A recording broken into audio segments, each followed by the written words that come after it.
Hello and welcome to another episode of EdgeCraft. I am your host, Matt, and it is great to see you today. Now, I'm doing something a little different today. We're going to take a break from building, and we're going to do a tour. Because, it's been about 53 episodes, and that is pretty incredible. And we've done a lot of stuff in 53 episodes. And there are a lot of people that are brand new to this channel and just do not know what's been going on for the last couple of months.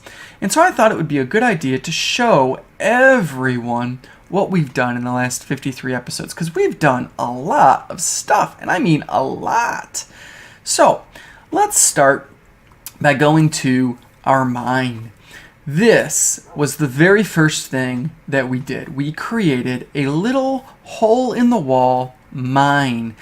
We put some leaves around the outside of it to make it kind of look like this abandoned mine shaft. And inside, we made it look like an abandoned mine. We decorated the floor and the walls with different types of stone. We put wood up. We've got chests in our bed and a crafting table. And this developed over time. We also have the railroad tracks leading off into the different sections. Now, this, of course, took a while.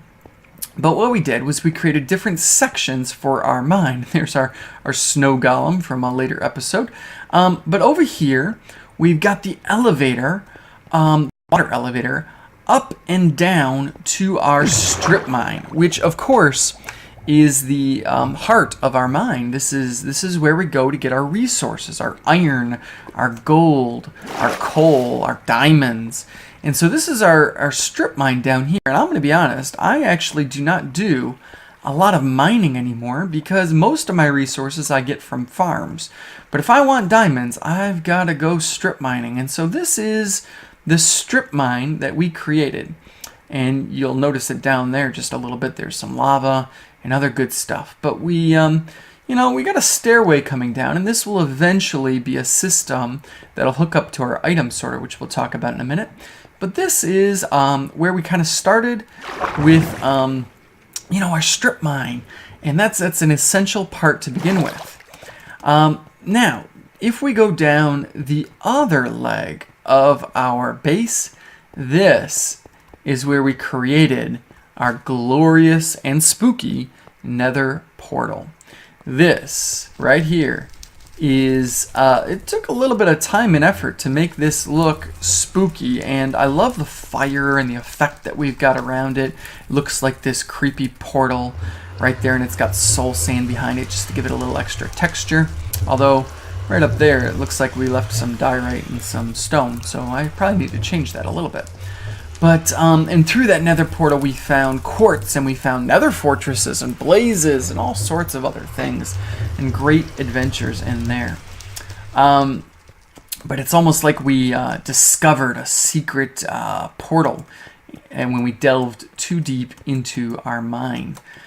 And then, finally, off to the other side of our mine, all the way over here, is our item sorting system, where we can put just about any item we want into this input chest, and it automatically sorts it. And doesn't this place look gorgeous? We spent some time decorating this with quartz floors and quartz ceilings and lamps on the top and stone pillars. But look at this, everything we've gathered throughout the season, our diamonds, our iron, our gold, our redstone. And yeah, we're running a little low on some resources right now because, like I said, I haven't done a lot of mining.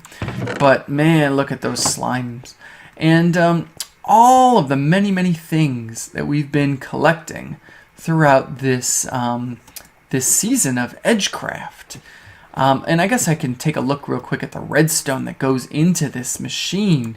This took us a while of development and figuring out how this was going to work and sort all of those items. And if you're interested, I would encourage you to go back and check out the video where we built this, because you could build this in your base too. But it's definitely resource intensive. I must have cut down 1 million trees And I have, of course, had to build up a couple farms to get the resources for that. Then after our mine, we needed a place to live. So we built our home, our little log cabin. And to be honest, I don't go in here much. But it does look nice. And we've got some carpet on the floor, a little dinner table, fireplace.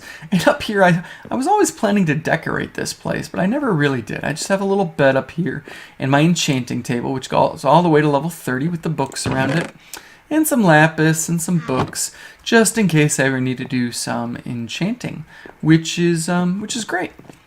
And then behind our cabin, we spent a lot of time building this beautiful landscape, this waterfall with the flowers and the vines and the leaves all over. And this was probably one of our our watchtower, I think, was our first, but this was our first big creative build of this adventure, because most of our builds were very purpose-driven. So we've got this gorgeous waterfall, and then our watchtower up there, which doesn't really serve much of a purpose, but if you can climb up to the top of it and see the area. And then, of course, we've got our cave behind our waterfall, which has treasures and a book to my wife that says, "I love you." And so there's some pretty cool stuff that we designed. And then up at the top of this waterfall, there is the source of the water, this little natural spring here, which I created and struggled over. But then right up here, our watchtower, and this was a long episode because it took us a long time to go through the construction of this. But you can go all the way up to the top. And when you get up here, you can look out over everything that we've done. I mean, we can't even see all of it necessarily because there's some way off in the distance, but you can look, and then even out the back, you can see little things that we've been working on, and we're gonna talk about some of these things in just a minute. But pretty neat little watchtower. And then that brings us to the farms. Oh, the farms that we've put together. So this was one of our later farms, but this is an ice farm. This allows us to harvest ice, and I'm sorry if this gets a little loud. I'm going to try to stop talking for a second, but watch how fast we get ice from this. And just that sound, it's so, I don't know, I think it's soothing, kind of awesome to listen to it, oddly satisfying. But we just crank away with our Silk Touch pickaxe, and we get so much ice from this farm, which is just great. And we don't have to. I really wish this was automatic in some kind of way, and I could probably build a piston system that would harvest this ice automatically. But this is okay. This is good. But it allows us to get all kinds of ice. Look at that. I got 2.5 stacks just from that little bit of harvesting. And that allows us to do so much with water elevators and with infinite water sources and all kinds of good stuff. Ice is so important. Then this, one of our very first farms, our slime farm. And I can't really go down in there, but you can see a slime dying right now going after an iron golem in there on top of the magma blocks. But this thing produces, and I mean produces, slimes. So let's see, the way down is over here. If we go down, and this is a drop, I mean this thing goes all the way down. We're currently at level 25, going all the way down to level, oh my gosh, 7, 8, 9. Yeah, this is deep down in here. But look at this. I mean, this thing is full of slime, and I'm gonna leave it down here for now. Did I put a crafting table down here? I did not. I was hoping I did turn those slimes into slime blocks. But yeah, there we go. Look at this slime right here. He's going after that iron golem, and he just dies on that magma.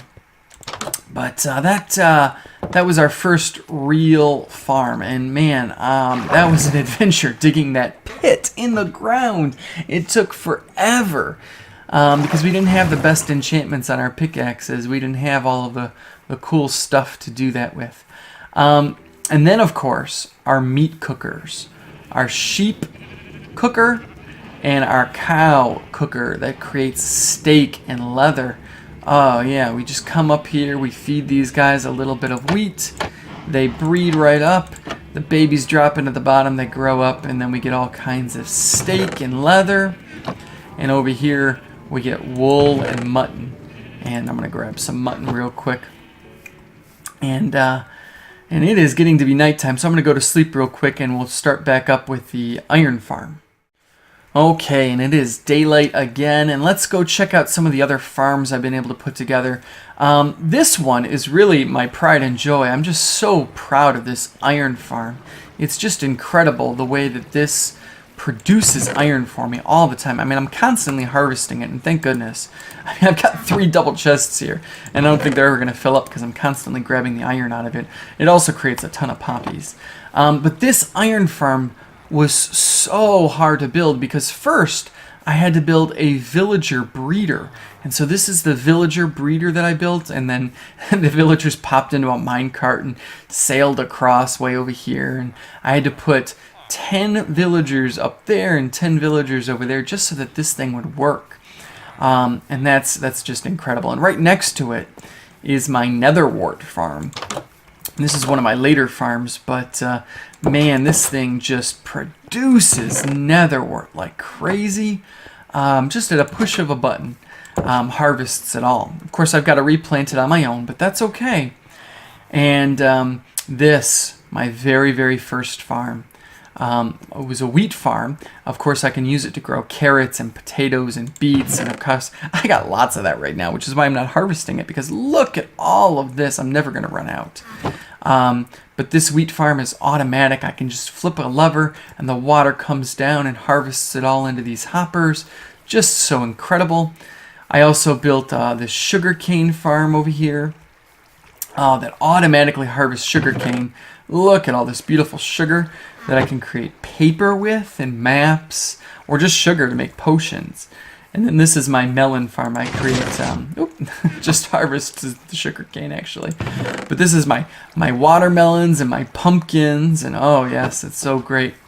And all of that that sugar and those melons and that netherwort go into my potion making machine, my automatic brewing machine, where I can get speed potions or night vision or water breathing just at a push of a button. I click a button and it brews. Look at that. It just starts brewing me some speed potions or some night vision or water breathing, which I really don't need at the moment, but hey, why not?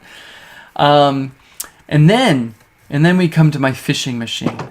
Oh, this thing is so great for helping me to repair my tools, get lots of levels, and to get enchanted books. I mean, I've gone fishing lately, which is why I'm at 55 levels, but look at all this great gear and all these books that I've been able to get. I haven't sorted that recently because I just haven't had the time, but oh man, look at all of this great stuff from this automatic fishing machine. Unfortunately, I really need a mending book, and I haven't been able to find one yet because my axe here needs mending on it. But that's okay. And the reason I want mending on it is so that I can use this great machine that I developed over here just in the most recent episodes. Over here, I've got my cactus farm. And this thing just produces cactus like crazy. And I harvested a bunch of it out of here for my machine, which I'll get to in a second. But this thing just creates tons of cactus.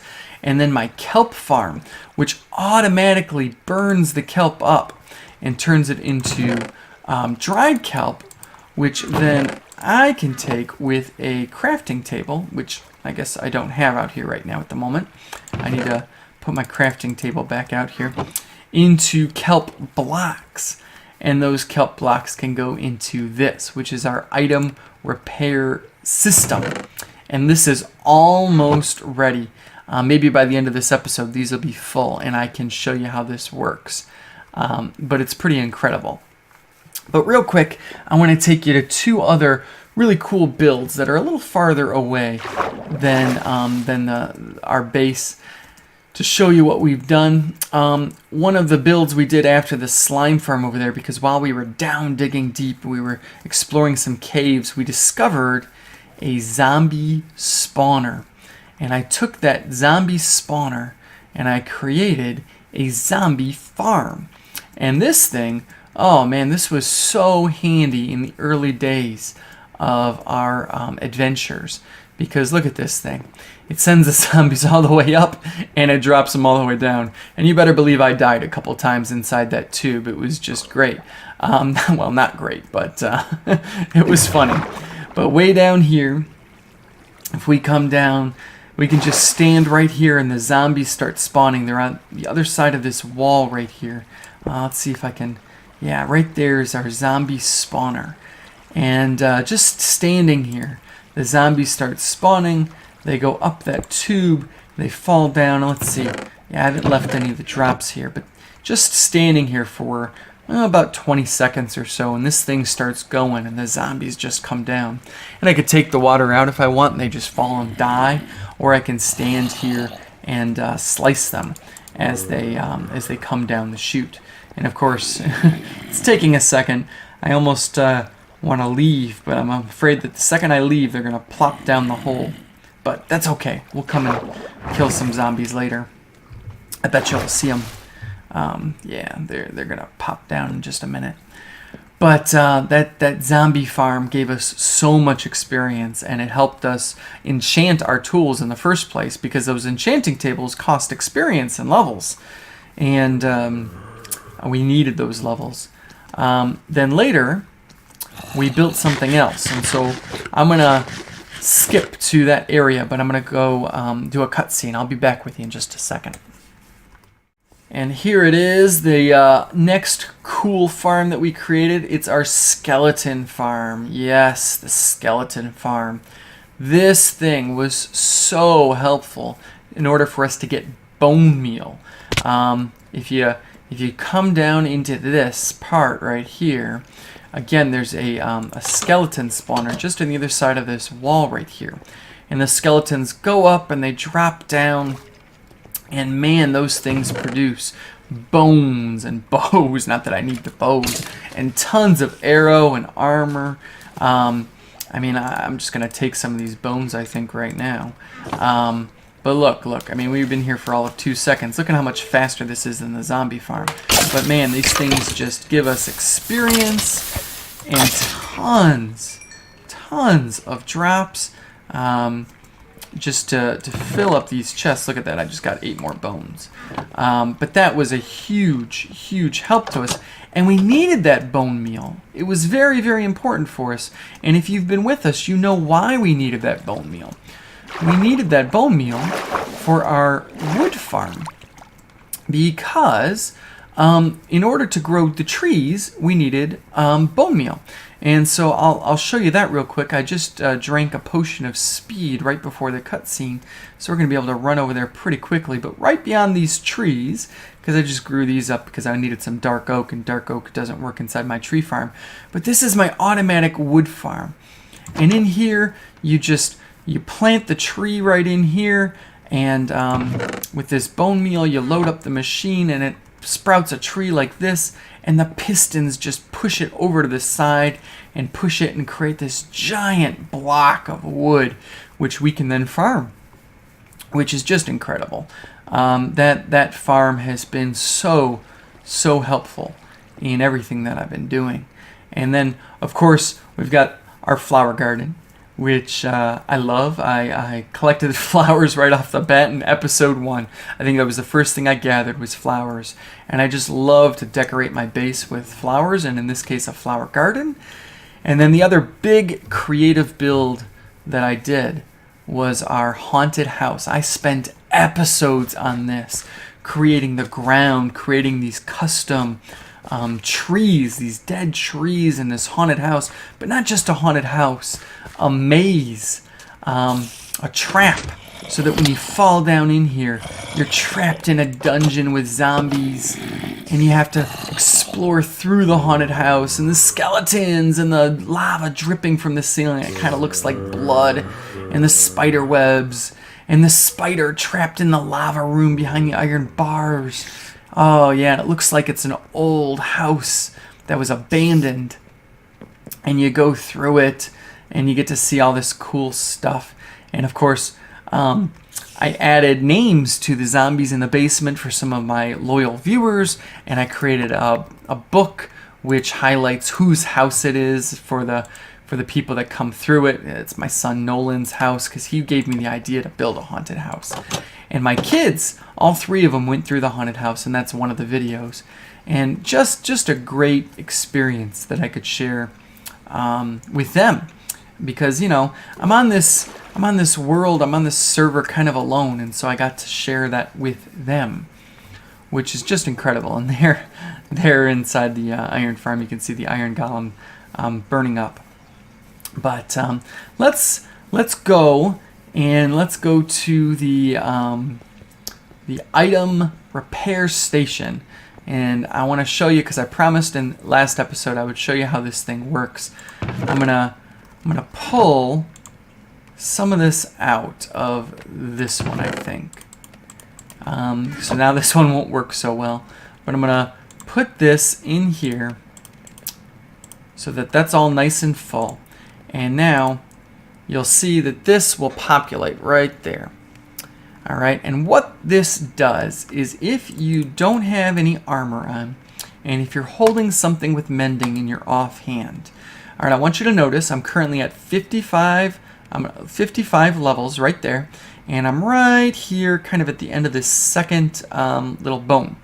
And when I take out that cactus, watch what happens. Alright, look at that. My shovel almost completely repaired. My my experience level did not go up very high, and that's okay. But my shovel was repaired all the way to full, which was great.